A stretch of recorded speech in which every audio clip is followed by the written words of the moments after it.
शामी बंदिशों में बंधा प्यार भाग 26 इकॉनॉमी हॉस्पिटल। मिष्टीने अदितीच्या बोलण्याला कोणतंही उत्तर दिला नाही. वेला बरी पासून करते मुथ्ये हनकुरे नमगेल पासून परे है. आदि एक भाग 26. आधीच किंपुनी विरस्ते पोनी होती म्हणूनच कदाचित तो रातचा नाचत असेल. ही बरी असती तर तो आलाच नसता. मिष्टीच्या चेहऱ्यावर अतू हसू उमटलं. दुसऱ्यांच्या टोमऱ्यांपेक्षा तिचं स्वतःचं दुःख जास्त होतं. विचार करते मिष्टी स्वतःवर हसत होती. लहानपणापासून तिला कधी इतकं वाईट वाटलं नाही. तेव्हा ती खूप त्रास होत होतं. जर ती आपल्या मामाजींना दिलेल्या वचनात बांधली गेली नसती तर कदाचित ती याच वेळी या आयुष्यातून निघून गेली असती. किती वाईट आहे तिचं नशीब. ती त्या खोलीतून बाहेर पडली. इतक्यात तिने पाहिला थोड्या वेळापूर्वी गेलेले लोक परत आले. हे पाहून मिष्टी घाईघाईने लपली. तिथे एक मोठा डस्टबिन होतं ज्याचा आकार तिच्या उंचीइतकाच होता. त्यामुळे तिला लपायला सोपं गेलं. केविन खोलीत आला. त्याला पाहून अदिती आनंदाने म्हणाली, तू परत आलास. मला वाटलं तू मला भेटल्याशिवाय निघून गेलास. कदाचित जास्त कामामुळे. केविन सोफ्याकडे गेला होता आपला फोन उचलायला. त्याने अदितीचा उतरलेला चेहरा पाहिला आणि त्याला वाईट वाटलं. त्याने सोफ्याकडून आपली पावलं बेडकडे वळवली. खोलीत फक्त तेच दोघे होते. पीबीटी. केविनने अदितीचे हात हातात घेतले और म्हणाला, मी आज भारतात परतत आहे. काही दिवसांनी पुन्हा येईन तुला भेटायला. अदितीचा चेहरा लटकला. केविनच्या बोलणं ऐकून तिच्या डोळ्यात अश्रू आले. ती भाऊक आवाजात म्हणाली, यार तू जातोयस, एक घट्ट मिठी तरी मार आणि जा. त्याच्या आधारावर मी आणखी काही दिवस जगी. खिडकीजवळ उभ्या पी असलेल्या मिष्टीने हे ऐकलं आणि ती थक्का झाली. तिच्या हृदयात तीव्र चुभन जाणवली. तिच्या आत दडलेलं दुःख अश्रूंच्या रूपाने तुफान बनून बाहेर यायला धडपडत होतं. तो तिला असन सोडून जायचा, पण त्याला तिची काळजी वाटली नव्हती. तिला माहीत होतं की तो तिचा नवरा तिच्यावर प्रेम करत नाही, कोणीतरी दुसरीच आहे. पण जेव्हापासून केविनने त्यांच्यात पती पत्नीचं नातं पुढे नेलं तेव्हापासून मिष्टीच्या अपेक्षा वाढल्या होत्या. कदाचित पुढे त्यांचं नातं सुधारेल या आशेने ती जगत होती. पण गेल्या 1.5 वर्षापासून तिने मनात बाळगलेली ती आशा आज एका झटक्यात नष्ट झाली. आज तिला त्यांचं नात्याचा काहीच अर्थ वाटत नव्हता. जर ती त्याची पत्नी आहे तर त्याला या मुलीच्या जवळ जायची काय गरज आहे? आणि जर तिलाच हवी आहे तर तो तिच्या जवळ काय येतो पती बनून? नेमकं काय हवया?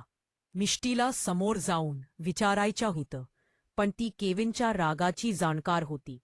तिची पावलं तिथेच जखडली. तिच्या तोंडातून आवाज निघेल या भीतीने तिने ओठ घट्ट आवळले. तिच्या डोळ्यांसमोर तिचा नवरा दुसऱ्या स्त्रीला मिठीत घेऊन उभा होता. हे पाहणं खूप दुःखदायक होतं, मृत्यूपेक्षाही भयंकर. आज ती आत्मा 100 वेळा मरून गेली आहे असं तिला वाटत होता. असतं तिला आशा बाळगली आहे ती कुठेच नव्हती. त्याने तिच्या जवळात येण्याचा कधीच पावलो मागे घेतली नव्हती. पण आज तिला स्वतःच राग येत होता. तिने स्वतःसाठी का उभं राहिला नाही? 2 वर्षांच्या लग्नात त्यांच्यात कधी घट्ट मिठी मारली गेली होती का? त्याची प्रेमळ नजरही तिला आजपर्यंत मिळाली नव्हती. ती त्याच्या डोळ्यात हरवून प्रेम करू इच्छित होती. एक दिवस तो हक्काने येईल ही उमेद तिच्या मनात होती, पण तिची उरली सुरली हिंमतही आता संपली होती. ती सर्वांपासून त्या माणसाच्या पकडीतून दूर पळून जाऊ इच्छित होती. तो फक्त तिच्या मिठी हवा होता. जणू ती काही वेश्या आहे आणि तिची अरितका नजर नव्हती. ती त्याच्या नाव वापरू शकत नव्हती, पण तिच्यासोबत झोपण्याचा हक्क तो पूर्णपणे घेत होता. जेव्हा तिला वाईट वाटायचं, एकटं वाटायचं, तेव्हा ती स्वतःला स्वतःमध्येच गुंडाळून बसायची. तिच्याजवळ कोणी नव्हतं ज्याने तिला मिठीत घ्यावं आणि कधीच येणार नव्हतं. लहानपणापासून ती एकटी होती आणि एकटीच राहणार होती. मिष्टीने स्वतःला किती वेळ रोखला होता. तिच्या डोळे अश्रूंनी भरले होते. तिच्या पायांतही त्राण उरलं नव्हतं. मिष्टी मागे वळली, कारण आतलं दृश्य असं होतं की जणू ते दोघे आता चुंबन घेणार होते. आता मात्र ती हे सगळं पाहू शकली नाही. झटकन मागे सरली आणि पळत सुटली.